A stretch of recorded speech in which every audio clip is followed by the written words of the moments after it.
content, please consider supporting either through PayPal or Patreon, or you can even do it in the immediate through Streamlabs.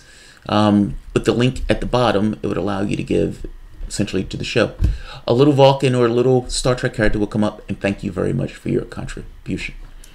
And even $1 helps. So don't think, oh, I only have $1 to help. So, censorship. Let's talk about censorship. Now, Donald Trump sent out a tweet saying, essentially decrying this idea of censorship of right-wing sources and everything else. It's not just right-wing sources. It's also sources from the left. Now, my argument has been, if you allow individuals to make a choice on what they like versus dislike in the standpoint of content, you're going to get choices that are specific to what they like in lines of thought that those people may not necessarily like, or people who support them may not necessarily like. Bring in the United States politicians or politics. You have anti-establishment sources on the left and anti-establishment sources on the right that are pressing on the political edifice.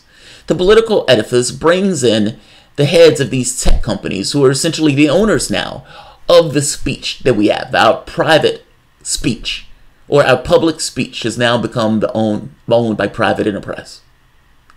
And they browbeat them and say that your platforms are not just platforms. You need to corral these platforms. You need to shut some of these people up. You need to give us the list of who's talking about this Russia nonsense, that don't believe what we're saying from our Russia narrative. Your job is no longer to just be platforms. Your job is to be censorship. Done this when this is exactly what they've done. Do you know that 70% of what people read or what people get from their standpoint of their news, they get it through social media?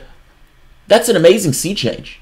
I mean, for all intents and purposes, social media shapes reality in a real way. Social media shapes people's reality.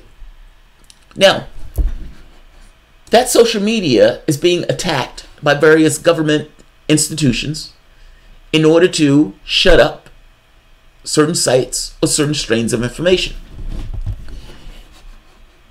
If 70% of media, which is true by the way, 70%, then what does it mean when social media companies completely get rid of or erase certain thought?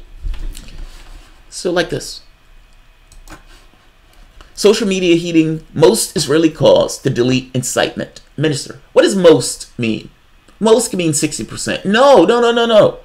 Facebook, Google, and YouTube are complying with up to 95% of Israeli requests to delete content that the government says incite Palestinian violence. Israeli Justice Minister says on Monday. 95%. Think about that. I mean, ultimately, what Israel is saying incites violence is, for all intents and purposes, anything relating to being Palestinian. I'm just saying.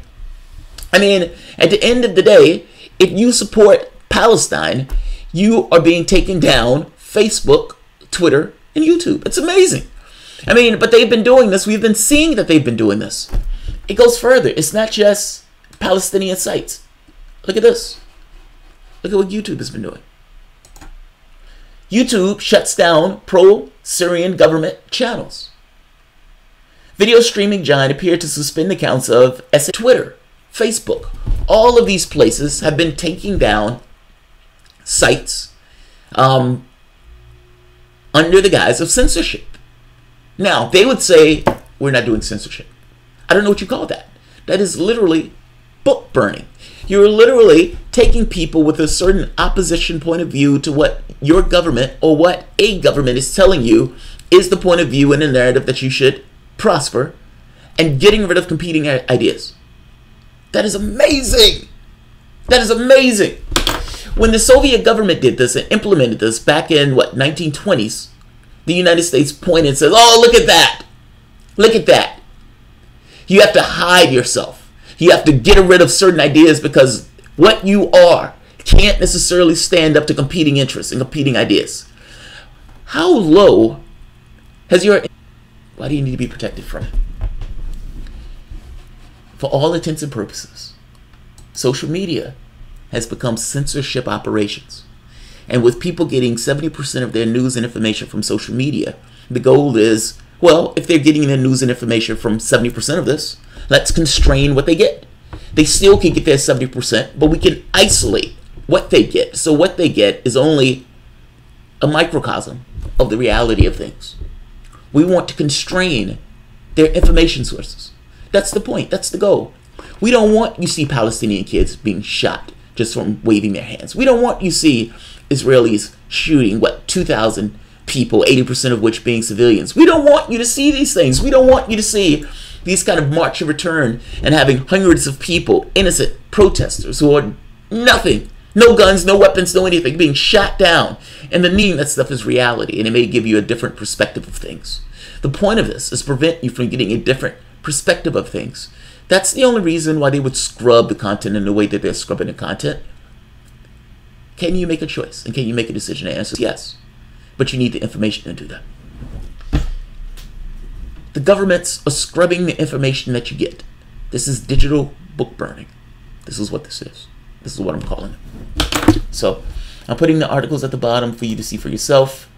That's what we have. 7 minutes. It's not bad. All right. If you enjoy the content, please feel free to share, like, subscribe. You can always support through Patreon. And you also, if you donate through Streamlabs, whatever you put as a comment, I would read as a power chat here.